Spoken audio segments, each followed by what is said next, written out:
사랑하는 여러분, 혹시 지금 보이지 않는 미래 때문에 불안하고 이해할 수 없는 상황들 속에서 하나님의 침묵을 느끼며 답답해하고 계신가요? 오늘 우리는 믿음에 대해 이야기하려 합니다. 하지만 막연하고 아름다운 개념으로서의 믿음이 아닌 통제하려는 나의 의지를 내려놓는 아주 구체적이고 결단력 있는 선택으로서의 믿음에 대해 나누고자 합니다. 우리는 오늘 당신의 평안을 앗아가는 불안의 벽, 모든 것을 알아야만 직성이 풀리는 조급함의 벽을 허물어뜨릴 것입니다. 오늘 이 이야기가 끝까지 함께 하신다면 어쩌면 당신이 수년간 간절히 기다려온 축복의 문을 여는 결정적인 열쇠를 발견하게 될지도 모릅니다. 본격적인 시작에 앞서 믿음으로 한 가지 행동을 함께 해주시길 부탁드립니다. 이 귀한 말씀이 더 많은 영혼에게 닿을 수 있도록 좋아요를 눌러주시는 것만으로도 여러분은 하나님의 귀한 도구가 될 수 있습니다. 구독을 통해 이 영적 여정에 동참해주시는 모든 분들의 삶에 주님의 평화가 가득하기를 기도합니다. 이제 마음을 여시고 세상의 소음은 잠시 꺼두신 채 귀를 기울여 주십시오. 하나님께서 바로 당신에게 말씀하실 것입니다. 그리고 그분의 음성은 당신의 마음이 아주 오랫동안 기다려온 바로 그 메시지일 것입니다. 첫 번째, 하나님의 침묵 또한 말씀입니다. 우리의 삶에는 온 마음을 다해 기도하지만 돌아오는 것은 허공의 메아리뿐인 것처럼 느껴지는 순간들이 있습니다. 눈물로 간구하고 금식하며 매달려도 하늘은 굳게 닫혀있는 듯합니다. 가장 절실하게 신호가 필요할 때 마치 하나님의 창문이 봉인된 것만 같습니다. 하지만 만약 제가 그 침묵이야말로 섬세한 영혼만이 해석할 수 있는 하나님의 또 다른 언어라고 말씀드린다면 어떨까요? 많은 이들이 하나님은 기적이나 즉각적인 응답처럼 강력한 능력으로 나타나실 때만 함께 하신다고 믿습니다. 그러나 그들은 더 미묘하고 더 깊으며 우리를 근본적으로 변화시키는 그분의 임재를 이해하지 못합니다. 침묵하시지만 결코 떠나지 않으시는 하나님. 그분의 침묵만큼 우리를 당혹스럽게 하는 것은 없습니다. 그 침묵은 기나긴 밤 영혼의 틈새로 스며들어 주님, 어디에 계시나이까? 라고 묻게 만듭니다. 시편 기자 역시 이를 경험했습니다. 시편 42편 3절에서 그는 이렇게 고백합니다. 사람들이 종일 내게 하는 말이 내 하나님이 어디 있느뇨 하오니 내 눈물이 주야로 내 음식이 되었도다. 하지만 이 절규 직후에 그는 선포합니다. 내 영혼아 내가 어찌하여 낙심하며 어찌하여 내 속에서 불안해하는가. 너는 하나님께 소망을 두라. 그가 나타나 도우심으로 말미암아 내가 여전히 찬송하리로다. 여기서 무슨 일이 일어났는지 보이십니까? 시편 기자는 직접적인 응답을 받지 못했습니다. 천사가 나타나지도 하늘에서 천둥이 치거나 음성이 들리지도 않았습니다. 그러나 그는 그 극심한 혼란 속에서 신뢰하기를 선택했습니다. 진정한 믿음은 응답이 아닌 그분의 존재 자체를 양식으로 삼기 때문입니다. 그리고 하나님의 임재는 항상 요란하게 나타나는 것이 아니라 때로는 가장 깊은 고요함 속에서 드러납니다. 영적인 여정에는 하나님께서 스승처럼 설명해 주시기를 멈추고 아버지처럼 행동하기 시작하시는 때가 있습니다. 그분은 당신에게 일일이 설명해 주지 않으십니다. 왜냐하면 지금 당신에게 필요한 것은 이해가 아니라 그분의 품에 온전히 몸을 맡기는 것임을 아시기 때문입니다. 마치 넘어져 무릎이 까진 아이가 엄마의 품을 찾을 때와 같습니다.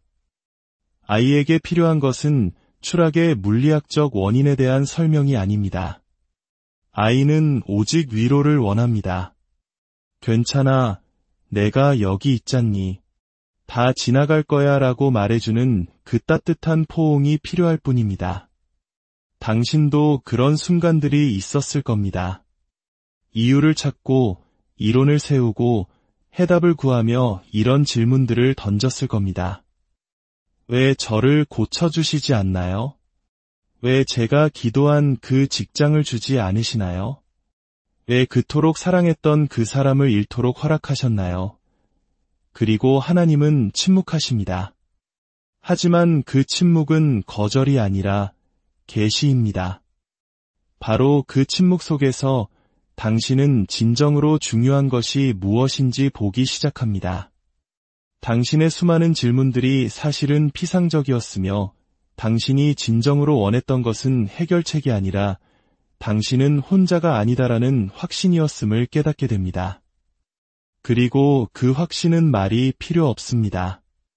십자가 위에서 아버지, 내 영혼을 아버지 손에 부탁하나이다 라고 말씀하신 예수님처럼 당신이 신뢰 속에서 자신을 온전히 내어 맡길 때에만 느껴지는 것입니다. 때때로 하나님께서 침묵하시는 이유는 당신 안에 짓고 계신 것이 당신이 구하는 것보다 훨씬 더 크기 때문입니다. 당신의 이성은 확신을 원하지만 당신의 영혼은 깊이를 필요로 합니다. 당신의 육신은 지름길을 외치지만 영혼은 신비 속에서만 성장합니다. 그러므로 하나님의 침묵은 벌이 아니라 신뢰의 표현입니다. 마치 주님께서 내가 너를 사랑하기에 모든 것을 설명할 필요는 없단다라고 말씀하시는 것과 같습니다. 그리고 그 사랑은 당신이 아무것도 이해하지 못할 때에도 충분해야만 합니다. 두 번째, 이성이 모든 것을 통제하려 할 때 믿음은 약해집니다. 하나님께서는 인간의 마음에 생각하고 상상하고 계획하는 놀라운 능력을 주셨습니다. 그러나 이 마음이 영적인 영역에 속한 것까지 통제하려 할 때 소모적인 싸움과 불안, 그리고 절망이 시작됩니다. 지혜롭게 살기 위해 이성을 사용하는 것과 일어나는 모든 일에 대해 끊임없이 설명을 요구하는 폭군으로 이성이 변질되는 것 사이에는 큰 차이가 있습니다. 후자의 경우 영혼은 안식할 능력을 잃어버리고 이해해야만 해, 답을 알아야 해, 하나님께서 이유를 말씀해 주셔야 해라는 단 하나의 생각주의를 맴도는 반복적인 사고의 굴레에 갇히게 됩니다. 그러나 영적인 삶은 정신적 통제로 유지되지 않습니다. 영적인 삶은 내려놓음, 맡김, 그리고 항복으로 지탱됩니다. 잠언 3장 5절은 단순해 보이지만 통제하고자 하는 우리의 욕망의 정면으로 맞서는 조언을 줍니다. 너는 마음을 다하여 여호와를 신뢰하고 내 명철을 의지하지 말라. 이 구절은 생각하거나 분석하지 말라는 뜻이 아닙니다. 거기에는 한계가 있음을 의미합니다. 논리가 닿지 않는 지점, 이성이 신비와 충돌하는 지점이 있으며 바로 그 순간 성령께서는 우리에게 내려놓으라고 초대하십니다. 오늘날 많은 성도들이 아는 것과 이해하지 못하는 것 사이에 갇혀 살아갑니다. 하나님이 선하시다는 것은 알지만 왜 직장을 잃었는지는 이해하지 못합니다. 하나님이 돌보신다는 것은 알지만 왜 병이 계속되는지는 이해하지 못합니다. 하나님께 계획이 있다는 것은 알지만 왜 그 길이 이토록 고통스러운지는 받아들이기 힘듭니다. 바로 여기서 이성과 믿음 사이의 내적 전쟁이 시작됩니다. 이성은 데이터와 증거, 보증을 요구합니다. 믿음은 보이지 않지만 믿습니다. 라고 말합니다. 이성은 내게 증명해 보이라고 말합니다. 믿음은 주의 말씀만으로 충분합니다. 라고 응답합니다. 얼마나 많은 순간 단지 상황이 논리적으로 이해되지 않는다는 이유만으로 정신적인 붕괴 직전에 있다고 느끼셨습니까? 그것은 믿음의 부족이 아니라 통제의 과잉입니다. 그리고 하나님은 그분의 자비하심으로 때때로 우리의 정신적 설계도가 무너지는 것을 허락하십니다. 그를 신뢰하는 것은 이해에서 비롯되는 것이 아니라 관계에서 비롯된다는 것을 보여주시기 위함입니다. 믿음은 마치 눈을 가린 채 자신의 감각보다 더 신뢰하는 누군가의 손을 잡고 걷는 것과 같습니다. 당신의 이성은 이해할 수 없다면 받아들일 수 없어 라고 말합니다. 하지만 믿음은 하나님께서 허락하셨다면 내가 지금 볼 수 없는 더 큰 목적이 있을 거야 라고 말합니다. 이 관점의 전환 속에서 기적이 일어납니다.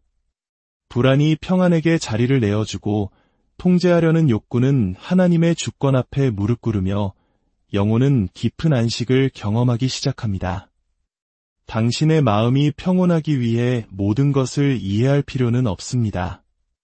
마음에게 필요한 것은 기댈 수 있는 견고한 진리 하나뿐입니다.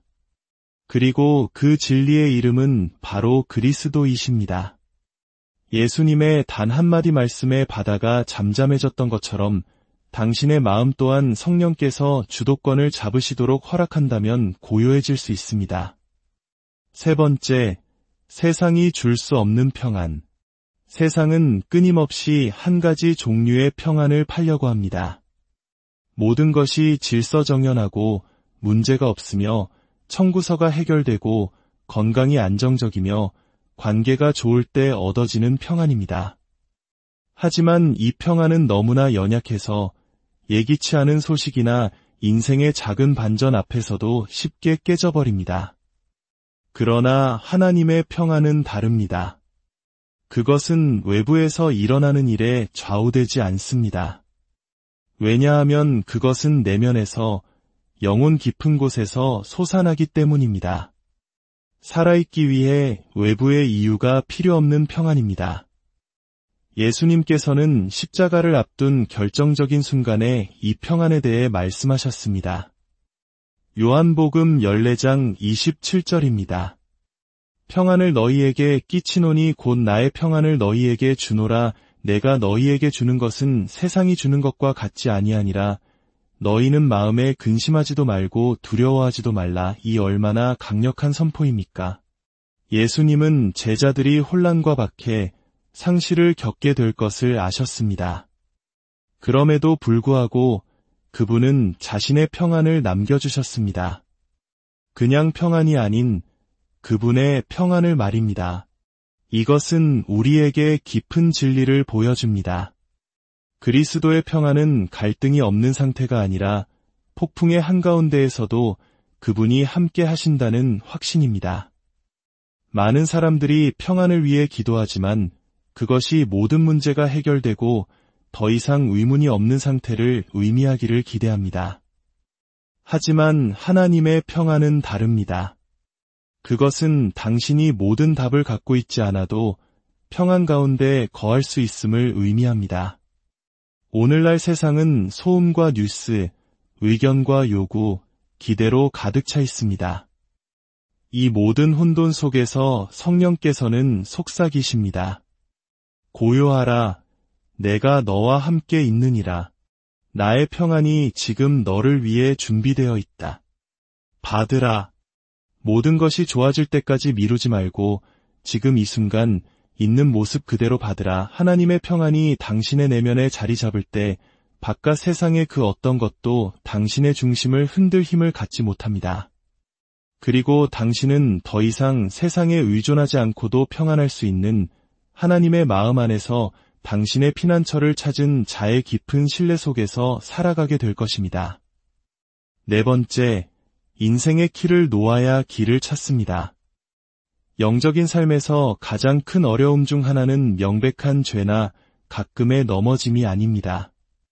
그것은 마치 하나님께서 당신을 인도하시기 위해 당신의 도움이 필요한 것처럼 당신 자신의 이야기에 감독이 되려는 욕망입니다. 우리는 경로를 계획하고 시간을 결정하고 결과를 예측하며 모든 것을 통제하고 싶어 합니다. 그리고 일이 계획대로 되지 않을 때 우리는 실패했다고 느낍니다. 하지만 만약 진짜 문제가 실패가 아니라 당신이 인생의 키를 놓지 않은 채 운전하려 했던 사실 자체에 있다면 어떨까요? 인간은 통제에 대한 깊은 욕구를 가지고 있습니다. 모든 상황의 이유를 알고 싶어하고 다음에 올 일을 결정할 힘을 느끼고 싶어합니다. 그러나 하나님의 길은 키를 꽉 쥔 손이 아니라 열린 손과 기꺼이 따르려는 마음으로 걷는 것입니다. 시편 37편 5절에는 모두가 볼 수 있도록 숨겨진 영적인 보석이 있습니다. 내 길을 여호와께 맡기라. 그를 의지하면 그가 이루시고. 이 구절은 하나님께 조언을 구한 뒤 결정하라고 말하지 않습니다. 맡기라, 즉 항복하라고 말합니다. 하나님의 나라에서 항복은 약함의 동의어가 아닙니다. 그것은 지혜와 성숙의 행위입니다. 당신의 제한된 관점에서는 결코 볼 수 없는 것들이 있지만 영원하신 아버지께서는 이미 영원 전부터 모든 것을 보고 계심을 인정하는 것입니다. 당신의 눈에는 고다 보이는 길이지만 결국 공허함으로 이어지는 길이 있습니다. 당신이라면 피했을 길이지만 바로 그 길에 당신이 성장하는 데 필요한 정확한 교훈이 담겨 있습니다. 내려놓는 법을 배우지 않는 한 당신은 계속해서 당신 자신의 이해라는 보이지 않는 벽에 부딪힐 것입니다. 하나님은 당신의 시간표에 따라 일하지 않으십니다. 그분은 그분의 목적에 따라 일하십니다. 그리고 그 목적은 비록 당신이 오늘 이해하지 못할지라도 항상 당신의 논리보다 높습니다. 이사야 55장 9절은 우리에게 강력하게 상기시킵니다. 이는 하늘이 땅보다 높음같이 내 길은 너희의 길보다 높으며 내 생각은 너희의 생각보다 높음이니라. 인생의 키를 놓는다는 것은 팔짱을 끼고 모든 것이 하늘에서 떨어지기를 기다리는 것을 의미하지 않습니다. 그것은 불안 없이 순종하며 걷는 것을 의미합니다. 오늘 당신에게 맡겨진 일을 탁월하게 해내되 통제할 수 없는 것을 조작하려 하지 않는 것입니다. 마치 항해사가 돛을 펼치는 것과 같습니다. 그는 바람을 만들어낼 수는 없지만 바람의 방향에 자신을 맞출 수는 있습니다. 마찬가지로 당신도 모든 상황을 바꿀 수는 없지만 하나님께서 허락하시는 것과 함께 흘러가는 법을 배울 수 있습니다. 그분의 뜻은 언제나 안전한 항구로 이끈다는 것을 신뢰하면서 말입니다. 5번째, 아무런 신호가 없을 때에도 계속 신뢰하십시오. 인생에는 모든 것이 명확하게 움직이는 것처럼 보이는 시기가 있습니다. 기도하면 응답을 받고 결정을 내리면 문이 열립니다. 그러나 더 길고 고통스러운 시기도 있습니다. 모든 것이 정체된 것처럼 보이고 기도는 천장에 부딪히는 것 같고 결정은 확신보다 더 많은 의심을 낳습니다. 이전에 그토록 명확하게 보았던 신호들이 이제는 완전히 사라진 것처럼 보입니다.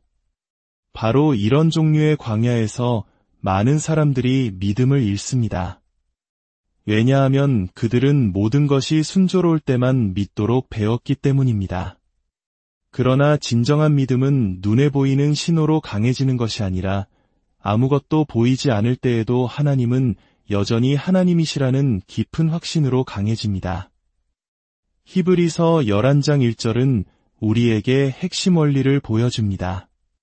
믿음은 바라는 것들의 실상이요 보이지 않는 것들의 증거니. 이 구절은 이해하는 것이나 만지는 것의 확신이라고 말하지 않습니다. 보이지 않는 것의 확신이라고 말합니다. 때때로 하나님은 당신을 벌하시기 위해서가 아니라 당신의 영적인 뿌리를 튼튼하게 하기 위해 신호들을 숨기십니다. 마치 농부가 씨앗을 심고 몇 주 동안 아무것도 보지 못하지만 신뢰하며 계속 물을 주는 것과 같습니다. 그는 땅 아래에서 무언가가 자라고 있다는 것을 알기 위해 눈으로 볼 필요가 없습니다. 신호의 부재가 하나님의 부재를 의미하지는 않습니다. 그것은 그분께서 당신에게 감정적인 자극을 넘어 신뢰하는 법을 가르치고 싶어 하신다는 의미입니다. 얼마나 자주 명확한 신호가 보이지 않는다는 이유만으로 길을 포기했습니까? 얼마나 자주 아무것도 느껴지지 않는다는 이유만으로 포기하고 싶은 유혹을 받았습니까? 그러나 영적 성장은 항상 느껴지는 것이 아닙니다. 많은 경우 그것은 소리 없이 뛰지만 당신의 온 존재를 살게 하는 심장처럼 침묵 속에서 일어납니다. 하나님은 당신에게 모든 길을 비추는 거대한 탐조등을 약속하지 않으셨습니다. 그분은 다음 한 걸음을 위한 충분한 빛, 바로 등불을 약속하셨습니다. 그것이 바로 한 걸음씩, 하루하루, 믿음 위에 믿음을, 신뢰 위에 신뢰를 더하며 우리를 인도하시는 하나님의 방식입니다. 만약 하나님께서 당신과 함께 하시겠다고 말씀하셨다면 그것으로 충분해야 합니다. 비록 느끼지 못해도 그분은 계십니다. 비록 보지 못해도 그분은 일하십니다. 비록 듣지 못해도 그분은 보이지 않지만 결코 실패하지 않는 손으로 당신의 이야기를 계속 인도하고 계십니다. 6번째, 하나님의 음성을 막는 내면의 소음. 우리는 끊임없는 자극으로 가득 찬 세상에 살고 있습니다. 아침에 눈을 떠서 밤에 눈을 감을 때까지 우리는 소리, 이미지, 메시지, 긴급한 일들로 폭격을 당합니다. 그러나 우리가 모든 기기를 끄고 창문을 닫고 외부의 소음으로부터 자신을 고립시킨다 해도 여전히 가장 귀를 먹먹하게 하는 소음이 남아 있습니다. 바로 내면의 소음입니다. 거리에서 오는 것이 아니라 영혼에서 오는 보이지 않는 소음, 끊임없이 반복되는 생각들. 이 상황이 나아지지 않으면 어쩌지? 내가 한 모든 것이 헛수고가 되면 어쩌지? 왜 하나님의 음성이 들리지 않지? 이런 종류의 소음은 당신을 진정으로 지치게 합니다. 왜냐하면 한밤중에도 당신을 쉬게 두지 않기 때문입니다. 하나님은 결코 멀어지지 않으십니다. 때때로 그분은 단지 당신이 내면적으로 잠잠해져서 그분의 음성을 들을 수 있게 되기를 기다리고 계실 뿐입니다. 시편 131편에서 다윗은 우리를 무장해제시키는 고백을 합니다. 여호와여, 내 마음이 교만하지 아니하고 내 눈이 오만하지 아니하오며 내가 큰 일과 감당하지 못할 놀라운 일을 하려고 힘쓰지 아니하나이다. 실로 내가 내 영혼으로 고요하고 평온하게 하기를 젖된 아이가 그의 어머니 품에 있음 같게 하였나니 내 영혼이 젖된 아이와 같도다. 이 얼마나 깊은 그림입니까? 젖을 땐 아이는 더 이상 절망적으로 울지 않고 요구하지도 싸우지도 않습니다. 그저 쉽니다. 하나님은 당신의 영혼이 싸움이나 불안 속에 있는 것이 아니라 그분의 음성이 다시 들릴 수 있는 고요함 속에 있기를 원하십니다. 네, 하나님의 음성은 여전히 말씀하십니다. 그러나 그분은 당신의 내면의 외침과 경쟁하지 않으십니다. 그는 당신이 마침내 내려놓고 깊이 숨을 쉬고 영혼의 눈을 감고 주여 말씀하옵소서, 주의 종이 듣겠나이다 라고 말하기로 결정할 때 그때 그분은 자신을 드러내기 시작하십니다. 7번째, 어둠 속에서 세워지는 신뢰. 영혼의 여정에는 거의 아무도 이해하지 못하고 아무도 통과하고 싶어 하지 않는 단계가 있습니다. 영적인 어둠입니다. 그것은 죄도 냉담함도 멀어짐도 아닙니다. 그것은 단지 하나님께서 당신에게 빛에 의존하지 않고 신뢰하는 법을 가르치시기 위해 인도하시는 골짜기입니다.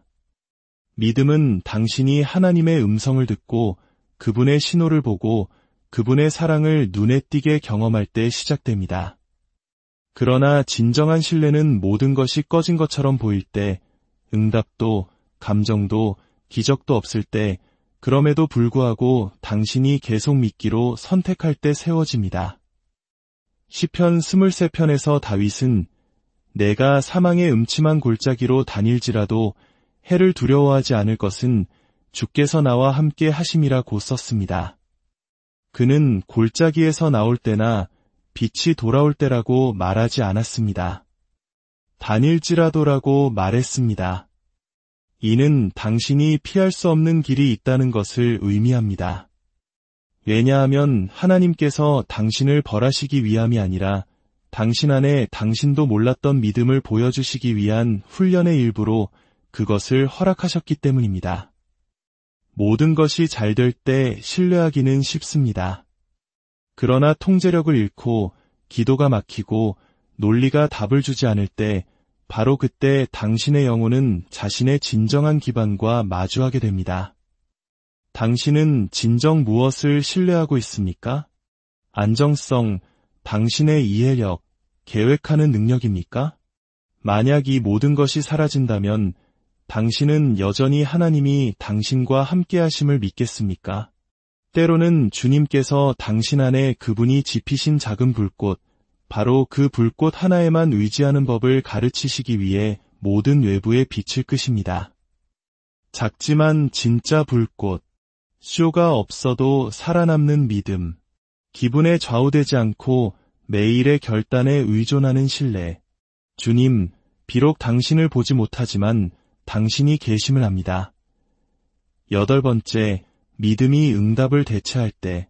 모든 신자의 삶에는 답 없는 질문에 가 떠오르는 지점이 있습니다. 그리고 가장 놀라운 것은 답을 얻지 못하는 것이 아니라 하나님께서 애초에 그 답을 주실 의도가 없었다는 것을 발견하는 것입니다. 왜냐하면 믿음은 이해한 후에 오는 것이 아니라 아무것도 이해하지 못한 채 앞으로 나아가기로 결단할 때 오는 것이기 때문입니다. 우리는 고통의 이유를 알면 더 잘 받아들일 수 있을 것이라고 믿습니다. 그러나 마음은 설명으로 치유되지 않습니다. 마음은 그분의 임재로 치유됩니다. 그리고 하나님은 그분의 무한한 지혜 속에서 우리의 질문을 신뢰로 대체하는 법을 가르치시기 위해 종종 우리의 질문에 답하지 않으십니다. 하나님은 변덕 때문에 비밀을 지키시는 것이 아니라 때가 되기 전에 그것들을 드러내는 것이 우리에게 득보다 실이 많다는 것을 아시기 때문입니다. 어떤 과정들은 몇 년이 지나야 이해될 것이고 다른 것들은 이 생에서는 결코 이해되지 않을 것입니다. 그러나 그것이 하나님이 불의하시거나 당신을 사랑하지 않는다는 의미는 아닙니다. 그것은 그분의 계획이 영원하며 당신은 그분이 전체 책을 가지고 계신 동안 한 챕터의 한 페이지만을 보고 있다는 의미입니다. 당신이 상실, 불에, 고통스러운 시련을 겪고 있을 때 설명을 원하는 것은 자연스러운 일입니다. 그러나 하나님께 그것을 요구하는 대신 그분의 주권을 끌어안기로 선택할 때 당신 안에서 깊은 변화가 일어납니다. 불안은 안식의 자리를 내주고 분노는 항복으로 변하며 두려움은 볼 필요가 없는 믿음으로 바뀝니다. 왜냐하면 누구를 믿었는지 알기 때문입니다. 디모데후서 1장 12절에서 바울은 우리 영혼에 새겨야 할 말을 했습니다. 내가 누구를 믿는지 알미라. 그는 이런 일이 나에게 일어나는지 안다거나 언제 모든 것이 해결될지 안다고 말하지 않았습니다. 그는 누구를 믿는지 안다고 했습니다. 이것이 성숙한 믿음입니다. 응답을 요구하지 않고 하나님의 성품에 대한 온전한 신뢰에 기대는 믿음입니다. 9번째, 당신이 인지하지 못해도 하나님은 일하고 계십니다. 때때로 우리는 하나님을 느끼지 못하면 그분이 일하고 계시지 않는다고 생각합니다. 눈에 보이는 기적이나 강렬한 감정, 즉각적인 변화가 없다면 무언가 잘못되었다고 여깁니다. 그러나 이것은 감정적이고 피상적인 믿음이 만들어낸 왜곡입니다. 진실은 하나님은 우리가 인지하지 못해도 일하고 계신다는 것입니다. 그분은 침묵 속에서, 보이지 않는 곳에서, 깊은 곳에서 일하십니다. 예수님께서는 요한복음 5장 17절에서 친히 말씀하셨습니다. 내 아버지께서 이제까지 일하시니 나도 일한다.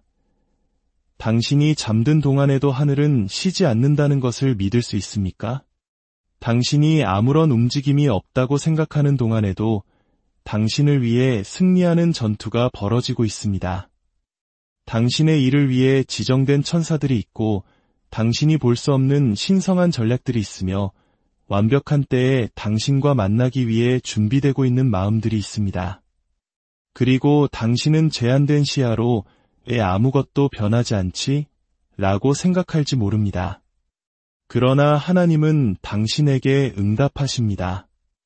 모든 것이 변하고 있단다. 비록 내가 아직 보지 못할 뿐이다. 하나님의 시계는 완벽합니다. 오늘 당신이 그분이 무엇을 하고 계신지 이해하지 못한다고 해서 그분이 아무것도 하고 계시지 않는다는 의미는 아닙니다. 그것은 당신이 바로 논리보다 믿음이 더 필요한 지점에 서 있다는 의미입니다. 그러니 숨을 고르고 발걸음을 굳건히 하고 마음속으로 되뇌십시오. 내가 인지하지 못해도 하나님은 일하고 계신다. 10번째, 하늘의 문을 여는 항복.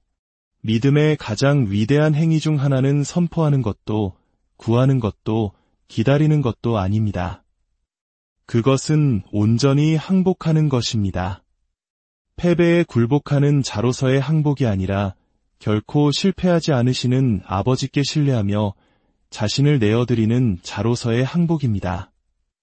진정한 항복은 육체적인 제스처가 아니라 영혼의 상태입니다. 그것은 당신이 진정으로 주님, 저는 더 이상 아무것도 통제할 필요가 없습니다. 당신께서 원하시는 대로, 원하시는 때에 당신의 방법으로 행하십시오라고 말할 때입니다. 이 항복은 자유를 줍니다. 모든 것을 해결해야 한다는 압박감에서, 모든 세부 사항을 이해하려는 불안에서, 당신의 것이 아닌 미래를 짊어진 무게에서 당신을 자유롭게 합니다. 마태복음 26장 39절에서 겟세마네의 예수님은 우리에게 이 가장 위대한 본을 보여주셨습니다. 내 아버지여, 만일 할 만하시거든 이 잔을 내게서 지나가게 하옵소서. 그러나 나의 원대로 마시옵고 아버지의 원대로 하옵소서. 이것이 하늘의 문을 여는 항복입니다. 당신이 이렇게 항복할 때 초자연적인 일이 일어납니다. 굳게 닫혔던 문들이 열리기 시작합니다. 당신이 억지로 열었기 때문이 아니라 당신이 신뢰했기 때문입니다.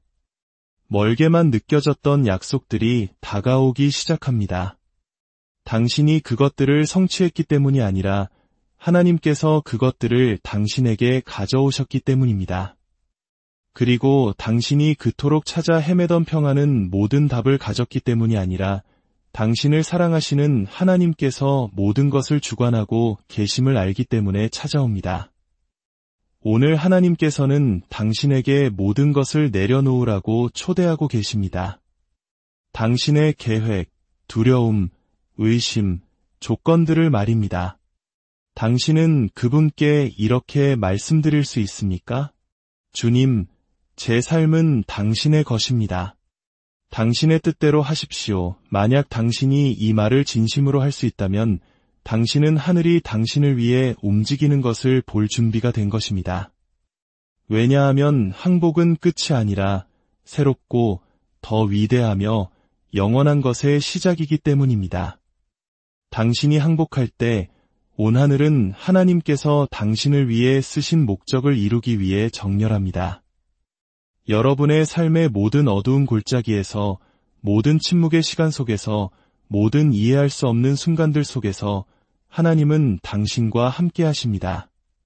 그분의 손을 놓지 마십시오. 주님의 이름으로 당신의 모든 걸음 위에